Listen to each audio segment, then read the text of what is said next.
Saludos y muy buenas tardes. Estamos en Ser Andújar y en 10 Televisión y con un nuevo encuentro de la Serviguera. Hay una expresión de calle que utilizamos mucho o de forma habitual cuando hay problemas y gordos y es la siguiente: hay toros. Pero hay toros en los propios toros. Desde el 1 de enero del 2012 se prohibieron las corridas de toros en Cataluña porque así se abolió en el Parlamento catalán. De hecho, la Plaza de Toros de Tarragona, entre otras, fue remodelada tras la prohibición y ya no se pueden desarrollar las propias corridas de toros. Bueno, se puede realizar siempre y cuando no se le dé muerte al animal, pero solamente hay una, que es la Monumental de Barcelona. El Tribunal Constitucional le echó el pulso al gobierno catalán y los propios colectivos animalistas anunciaron que llevarían a Europa la decisión del Tribunal Constitucional. Hoy vamos a conversar con una persona que conoce este campo, y digo campo muy abierto, que es Luis Miguel Parrado. Luis Miguel, muchas gracias. Buenas tardes. A vosotros, buenas tardes. Gracias por vuestra invitación. Bien, ya a punto de empezar la temporada. Ha acabado la temporada. La temporada, la verdad es que nunca acaba, ¿no? Pero ha terminado por hacer una delimitación la temporada de campo, de tentaderos y demás. Y ahora pues empieza la temporada en las plazas. Empieza, sí. Ya estamos ahí. Oye, una pregunta que me acaba de venir a la mente, parte del guión. ¿Tú te piensas jubilar o te van a dejar que te puedas jubilar dentro de lo que tú te dedicas en el ámbito de toros? Hombre, espero. Sí. Estamos en un país que lleva por bandera la libertad, ¿no? Lo que pasa es que tenemos todavía un complejo de inferioridad muy grande. Mira, sí. En la patria de la liberté, égalité, fraternité es Francia, ¿no? En Francia el Parlamento tiene absolutamente blindados los toros y todo lo que significa la fiesta de los toros, tanto en el sudeste como en el sudoeste, donde hay una afluencia de público tremenda y tiene una salud tremenda. Hablabas tú de lo de Cataluña. Allí en Francia, evidentemente, también ha habido movimientos, también ha habido corpúsculos que han tratado y que tratan y que seguirán tratando de abolir esto. Pero allí se creó hace mucho tiempo el Observatorio de las Culturas Francesas, de las Culturas Taurinas, allí en Francia, y han ido tumbando uno por uno todas las propuestas que los animalistas han hecho en esas regiones. Así que yo espero que nosotros en España tengamos la madurez suficiente para también ejercer ese ejercicio de libertad. Oye, yo es que soy muy de prohibir. Quien quiere ir que vaya, quien no que no vaya. A mí hay otras manifestaciones culturales o no culturales que no me gustan y no voy, pero no por ello quiero que se prohíban. Aquí nos pasamos demasiados años bajo el yugo de la prohibición como para que ahora los que entonces, o los hijos o los nietos de los que entonces iban en contra de todas esas prohibiciones, jugándose el pellejo de verdad, vengan ahora a querer prohibir. ¿Se puede saber aproximadamente, mira, con que nos centremos en Jaén o en Andalucía, cuántas personas comen directa e indirectamente del toro? Uy, sería una retaíla interminable. Sí. Hablando de... Fíjate que los animalistas también llevan el sello de ecologistas, ¿no? Lo que pasa es que hay mucho desconocimiento y mucha poca voluntad de querer conocer. Y aquí solo se quiere lo que se conoce o solamente se respeta lo que se conoce. Me hablabas tú de puestos de trabajo. Evidentemente, la cuestión crematística, la cuestión más puramente económica, podríamos hablar de multitud de familias que estamos hablando no solamente del mayoral y los vaqueros y el ganadero que están en la finca, estamos hablando del que fabrica el pienso, del que cultiva el cereal para el pienso, del que cría alfalfa, del que la empaca, del que la transporta, es tremendo. Pero aparte de eso, yo hablaría en plan puramente ecologista. Hay más de 500.000 de hectáreas que se dice pronto de dehesa conservadas gracias al toro bravo. Y ahora me dirán, bueno, es que hay otros cultivos también, hay otra historia de la dehesa. Sí, pero yo, por ejemplo, estuve el otro día en una finca que es muy bonita, que se llama Fuenlaiguera, donde pastan los toros de la Quinta. Los más aficionados los conocerán, y a los que no les digo que es una de las mejores ganaderías que hay en España, y precisamente porque allí está la Quinta se ha conservado unos cientos de hectáreas de dehesa, porque todo es en la afuera, entre Palma del Río y Hornachuelos, todo está rodeado de urbanizaciones de lujo, ¿no? Y así podríamos hablar de muchas más cosas. Yo me hago una pregunta en voz alta, o una reflexión en voz alta, mejor dicho. Andújar es la cuna del lince ibérico, ¿no? Por mucho que digan de Doñana y demás, pero donde verdaderamente se empezó a restaurar la figura del lince y donde se pudo empezar a repoblar fue en Andújar. Oye, qué curioso que haya sido en una zona donde hay 5 ganaderías una detrás de otra. A lo mejor es que el furtivo de turno o el listo de turno no entraba allí a matar el lince porque había un toro bravo y le daba más miedo que el lince. No sé, lo dejo ahí. Buena reflexión. Lo dejo ahí. Si no tiene exactamente un cálculo de cuántas personas viven directo o indirectamente del mundo del toro, el impacto económico negativo aproximadamente desde que... Sería absolutamente brutal. No te puedo hablar de cifras exactas, pero es que la gente no se puede imaginar la cantidad de personas que tienen que ver con esto, porque es que hablábamos antes solamente de, ya te digo, por ejemplo, desde la alfalfa, el que cría cereal, el que después lo procesa y demás, pero es que después, una vez que el toro sale de la plaza, estamos hablando desde un humilde taquillero a un humilde arenero que cobra su sueldo y tiene su seguridad social, hasta el transportista, hasta los veterinarios y, por supuesto, pues imagínate la cantidad de toreros que están ahí, porque no, aquí estamos acostumbrados a ver al matador de toros, a los 2 picadores y a los 3 banderilleros. Bueno, detrás hay un mozo de espada, hay una ayuda, hay un chofer que está con el matador, hay otro chofer que está con la cuadrilla, hay una cantidad de gente impresionante, pero verdaderamente impresionante. Pero bueno, como lo que brilla es lo otro, pues ya está. Y además se centra en una parte muy pequeña del tema. ¿Ha dicho que Andújar tiene 5 ganaderías? Andújar llegó a tener muchas más ganaderías. Andújar llegó a tener, por aquella parte, por la parte de la Vega de Río, casi cercana, bueno, entre Andújar y Marmolejo, la centenera, que era de los hijos de Juan Valenzuela, que ha estado funcionando hasta hace muy poco.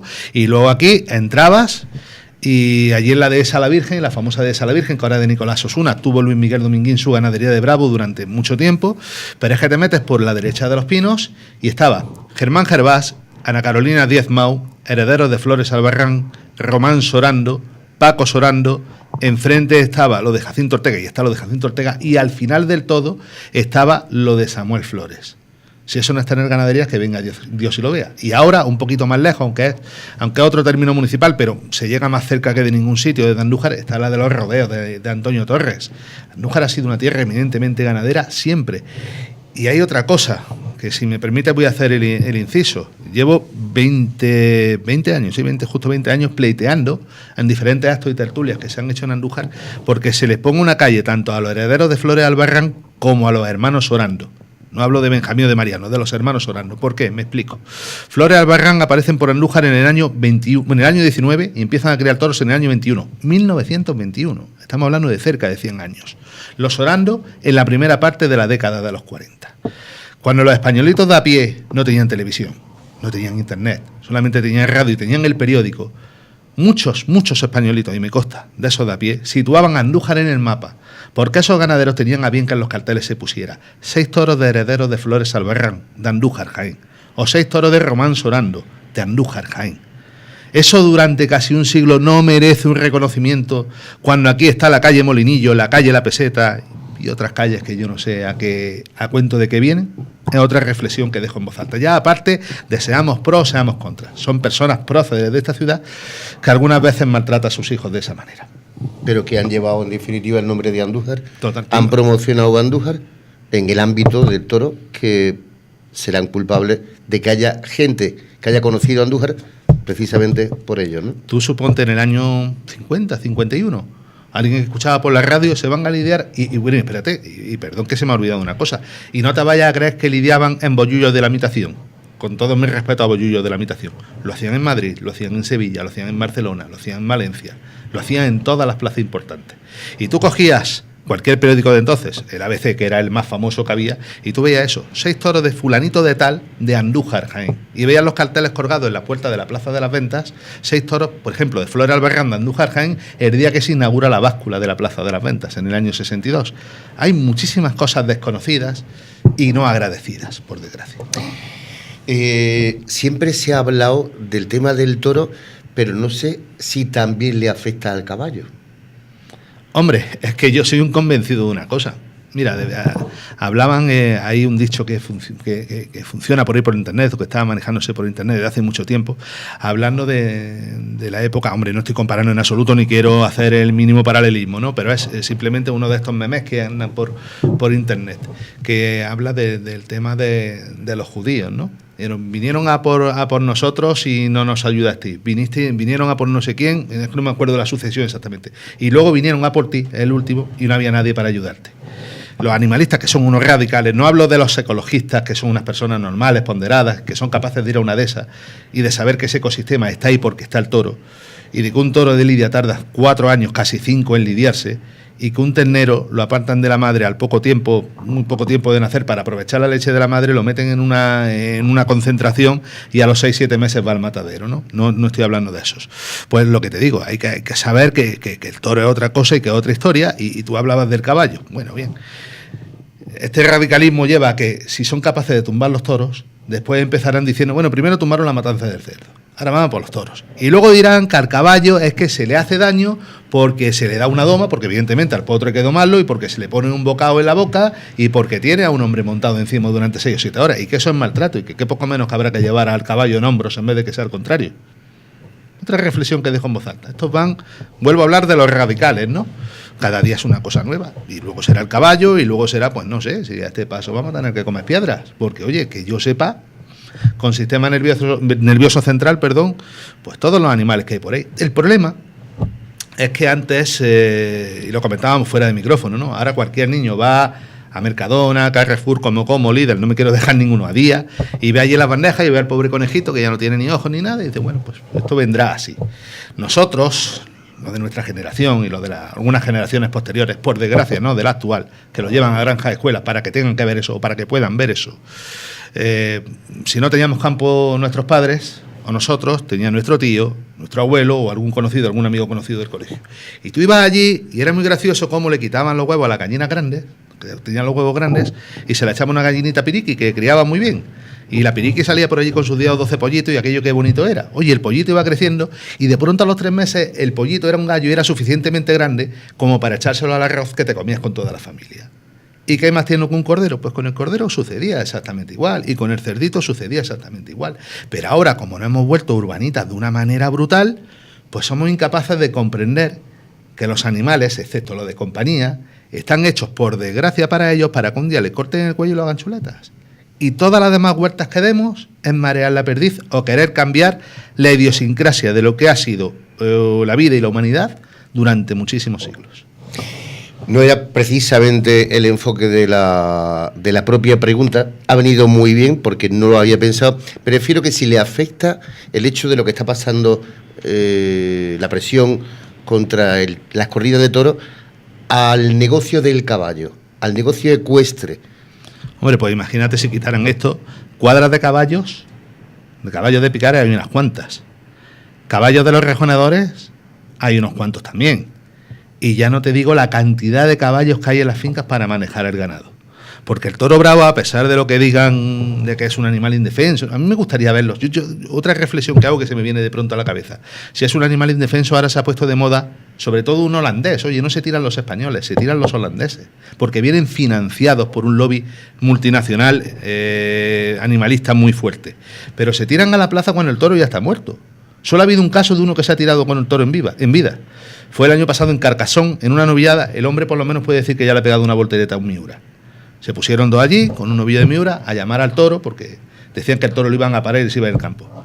Le pegó semejante jardazo el novillo de Miura. Y pero vamos, no es nuevo, hace 30 y algo años, 32, 33 años, la presidenta de la Sociedad Protectora de Animales londinense se vino a Coria, al toro de Coria, toro de San Juan, y decía que se bajó de una ventana de aquellas que había, el toro corriendo por la calle, que ella iba a ayudar al toro, que el toro era su amigo y se venía. Estuvo durante 30 días más allá que acá, o sea, más muerta que viva, y pudo comprobar que el toro evidentemente no es un animal tan pacífico como nos quieren vender. El toro en el campo, a mí me gustaría que alguno de estos me acompañara algún día, y que tuviéramos la suerte, la desgracia para el ganadero, de poder ver una de las peleas que se forman allí en el campo. Se matan literalmente. Tienen tal agresividad intrínseca que se matan literalmente. Y se matan a cornadas. Pero, como aquí se está vendiendo otra cosa y se está vendiendo que un toro es igualito que un cordero, pues estamos en esa situación. Vuelvo a decir que el problema es que nos hemos vuelto demasiado urbanitas y demasiado poco respetuosos con lo que les gusta a los demás. Las corridas de toro significa una marca nacional que trae a turistas a nuestro país. Sí, siempre lo ha significado. No te digo que ahora, con esto de los lobbies, te vuelvo a decir, animalistas que están contando una serie de cosas que no se ajustan a la realidad, quizá haya podido disminuir ese número, pero durante muchísimos años han sido el gran reclamo de España. Es más, fíjate lo que te voy a decir. Yo pienso que todo el tema con el que tú comenzabas, el tema de la prohibición en Cataluña, que por cierto lo tumbó el Tribunal Constitucional en cuanto que se puso manos a la obra con ello, porque era una forma de cercenar las libertades como no se había visto aquí desde hacía tiempo. Todo el tema de Cataluña comenzó porque los toros eran una cuestión identitaria española. Y entonces había que acabar con todo lo que tuviera que ver con España. Todo lo que tuviera que ver con la bandera roja y guarda, con todo lo que tuviera que ver con alguna significación que hubiera aquí. Pero fíjate qué curioso, hay una plaza en Francia que se llama Ceret, que está pasando la frontera de la Junquera, 100 y algo kilómetros más arriba. La plaza de Ceret, es que la verdad es que la historia es cíclica, se repite. Lo mismo que los españolitos de a pie cruzaban la frontera para ver películas subidas de tono y se iban a Francia a verlas, a Perpiñán, a Le Perthus y a todos estos sitios, pues ahora los aficionados catalanes cruzan la frontera y se van a Ceret a ver toros. Con la gracia, una plaza muy bonita, plaza pequeña, pero con un toro muy grande. Curiosamente también es otra de las curiosidades que tiene esa plaza. Bueno, pues en las conteras de arriba de la plaza va a solapar, no sé, o va a suceder, no sé, mejor dicho, una bandera española, una francesa, una española, una francesa, una española, una francesa. Y en el paseillo se toca el Segadors, que es el himno de los independentistas catalanes. Y no pasa nada. Y se llena aquello. Y no sucede nada, Javier. Oye, ¿qué dice la gente del campo, los vaqueros, el mayoral, de lo que están...? Porque quizá ellos no son muy urbanitas. Exactamente. Entonces, ¿conocen de fondo o conocen de lejos el planteamiento que hay de...? Hombre, lo conocen perfectamente porque, por suerte, ya no estamos en los tiempos de los años 40-50, cuando un mayoral que estuviera aquí en Cabeza Parda mismo, la finca de los Flores, bajaba aquí a Andújar cada 3 semanas y lo que hacía era encargar. Yo he visto, muy gracioso, he visto yo algunos apuntes de gente que venía, que subía y bajaba con más frecuencia a fincas o a viñas que había cerca. El mayoral de no sé quién me ha encargado 5 cartones de tabaco, que sean celtas, no sé, y tantas hogazas de pan y demás. Pero ahora tiene internet en cualquier sitio. Esa globalización ha supuesto que todo el mundo esté muy informado. Pues tú imagínate que puede pensar un hombre que está no criado bajo los parámetros de hace tiempo, sino en los parámetros actuales, pero sabiendo la realidad de lo que es el campo. Y volviendo a la historia esa que yo te contaba antes del pollito, la historia que yo te contaba del cordero, y la historia del cochino y de todo. Oye, pues lo ven, pues echa un poco las manos a la cabeza. Es que muchos me dicen, jolines, con lo de los perros y los gatos y demás, con los abriguitos y la historia. Dice, pero si es que eso mismo tiene un perro, una persona, y lo cuentan ellos, además lo cuentan en lenguaje campero, que a esta hora de horario infantil no se puede reproducir, ¿no? Y dice, a lo mejor tienen a la madre o al padre metido en el asilo desde hace 5 años. Y el padre y la madre a lo mejor están bien de la cabeza, no es que tengan demencia senil, o es que no puedan. No, tienen al padre allí y ahora cuando quieren compañía se buscan. No sé, ellos lo ven como el mundo al revés, porque al fin y al cabo la filosofía campera, la filosofía de las personas no son más simples, ¿no? La palabra no es simple. De las personas más recias, quizás supere a la filosofía de los que estamos todos el día delante de un libro, delante de la pantalla de un ordenador. Esa lógica suya, que a lo mejor es más simplista, pero es más certera. ¿Y lo que se está percibiendo ha afectado a las escuelas de tauromaquia? No ha afectado porque sigue habiendo los mismos alumnos. La única escuela a la que le ha afectado el tema fue la Escuela de Tauromaquia de Madrid, que estaba en la venta del Batán. Pero bueno, ahí está la señora Manuela Carmena, que a ver, vuelvo a decir, ella no es nieta, ella es hija de gente que lo pasó mal en la guerra civil y que verdaderamente eso sí se jugaron el pellejo. Oye, que lo de... Entonces era, como decía Joaquín Sabina, una de las 2 Españas de abrirte el corazón. Pues los que perdieron, eso sí se la jugaron de verdad. Porque a eso sí le afeitaban el bigote si los cogían. Eso sí luchaban por unos ideales y no lo hacían desde un despacho con aire acondicionado. Y lo de Manuela Carmena, pues bueno, va en contra del toro. Pues yo no sé por qué va en contra del toro, porque yo te puedo a ti enseñar. Digo yo que Ramón Tamames habrá sido una persona mucho más significativa en el Partido Comunista o en lo que ahora puede ser Podemos que lo que puede haber sido Manuela Carmena, ¿no? Yo te puedo enseñar declaraciones de Ramón Tamames intentando regular y legislar la fiesta en el año 78. Y está escrito, está puesto en negro sobre blanco.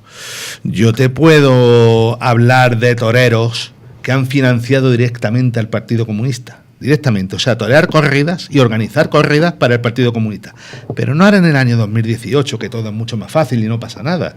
En el año 76-77. Cuando aquello estaba en el borde del huracán y sin saber lo que podía pasar. Y sin saber si un señor con bigote podía llegar con una pistola al Congreso y salirle bien o salirle mal. O sea, volviéndose a jugar el pellejo de verdad. Mira, el único sitio ha sido allí y enseguida la Comunidad de Madrid recogió el testigo y creó una escuela de tauromaquia. En vez de la venta del batán, pues lo creó en una institución como es la Plaza de las Ventas, que es propiedad de la Comunidad de Madrid. Cuando pase todo el tema y a lo mejor Unidos Podemos salga, Dios lo quiera, yo lo digo tal cual, porque oye, mira, el que va en contra de mis ideales está en contra mío, ¿no? Dios lo quiera que salga pronto de allí, pues a lo mejor vuelven todas las aguas a su cauce. Pero en los demás sitios, ahí están la escuela de tauromaquia de Sevilla, de Valencia, de Albacete, de Salamanca. En la de Salamanca hay un niño que tiene 8 años que torea como la madre que lo parió. Y ves esas cosas y dices, bueno, y ahora ves la transigencia de la gente del toro, aunque nos quieran pintar de otra historia y otros líos, pero aquí la verdadera intransigencia es de los que se ponen en la puerta de la Plaza de Toros de Jaén, por ejemplo, estando 4.000 personas dentro, o 5.000, o hasta 10.000 personas dentro, y hay 18 en la puerta, con una cacerola durante 2 horas sin parar de darle a la cacerola. O a lo mejor aquí habría que explicar que el intransigente no son los 10.000 que hay dentro de la Plaza de Toros de Valencia, sino un energúmeno que hace 3 años empezó a tirar cascotes y le abrió a una mujer una brecha de aquí a aquí, que iba tranquilamente y pacíficamente a ver un espectáculo que está legislado, reglado y que no es precisamente barato, Javier. Porque no estamos hablando de ninguna actividad ilegal, ¿eh? Estamos hablando de una actividad que yo no sé cuántos cientos de millones deja al año en las arcas del Estado. Y con gente que no se mete absolutamente con nadie. Ahí están las pruebas me remito y si alguien me lo puede refutar, que lo haga. Luis Miguel, lo he pensado hoy, ¿tendría atractivo o no atractivo o menos atractivo el hecho de que se realizaran corridas de toros sin sacrificar al toro? Yo dejaría de ir. Esto es un rito milenario. Bueno, sin sacrificar al toro. Espérate que vamos a explicar. Que aquí mucha gente dice, no, aquí habría que hacer las corridas a la portuguesa, que no se mata el toro. Usted está muy equivocado.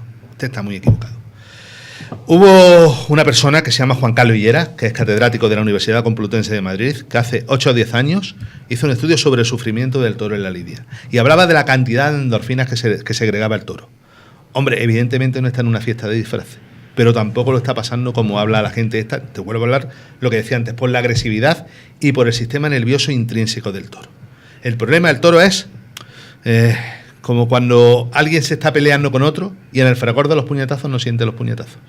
El problema es cuando pasa una hora y ahí sí se enfría aquello. O cuando alguien se da un golpe muy fuerte y al cabo de una hora sí. ¿Qué sucede en Portugal? Que la gente no se piense que en Portugal cogen, le ponen los rejones, las banderillas y demás, y luego el toro va para adentro y se va plácidamente a vivir a la dehesa. No.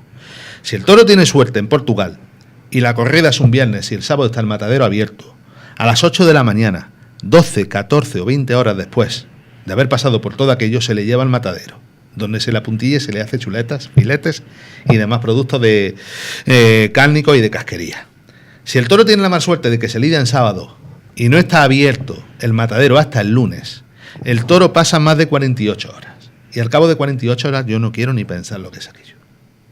O sea que vamos a dejarnos de historias, de hipocresía, de que el toro en Portugal no muere, de que el toro ha nacido para morir en una plaza. Lo mismo que un cordero ha nacido para morir en un matadero.